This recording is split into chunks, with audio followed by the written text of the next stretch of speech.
Non mais les amis, il va falloir être conscient d'une chose quand même. On va essayer de prendre un petit peu de hauteur et de résumer la situation par rapport à ce qui est en train de se passer.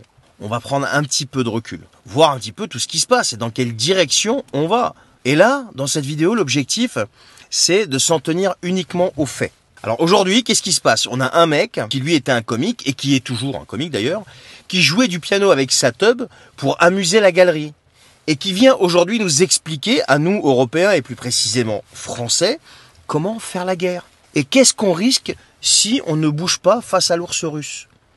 Et donc le type qui jouait du piano avec sa tub pour amuser la galerie est soutenu par un autre type qui lui s'est maqué avec sa prof, ou son prof, je sais pas comment on dit, à 14 ans. Et qui lui ne connaît rien à la vie et qui n'a jamais pris aucun risque, qui n'a pas d'enfant, qui ne connaît pas du tout la culture du sacrifice.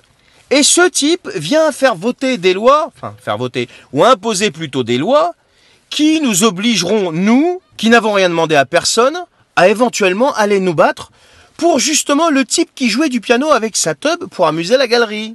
Et qui est aujourd'hui le président d'un pays, champion du monde de la corruption, et qui est devenu président tout simplement parce qu'il a tourné une espèce de série, je crois, dans laquelle il était en politique et qu'il devenait président. Et du coup, il a réussi par cette série à lobotomiser les cerveaux de son peuple, et ils ont fini par l'élire président. Et il les a bien roulés dans la farine.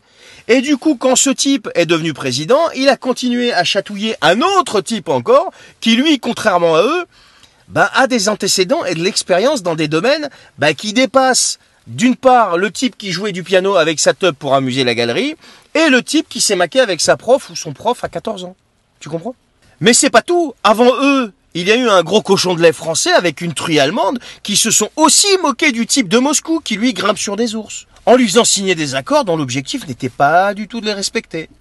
Et du coup, le cochon de lait et la truie l'ont avoué il n'y a pas si longtemps que ça. Donc voilà, de manière un petit peu sarcastique, où est-ce qu'on en est, les amis. Et donc, en clair, on va risquer éventuellement la vie de nos soldats et nos vies pour ces gens-là. Est-ce que vous vous rendez compte? Où est-ce qu'on en est arrivé? Il va falloir ouvrir les yeux, vraiment les ouvrir, et éteindre les télés et connecter les cerveaux. Bonne journée.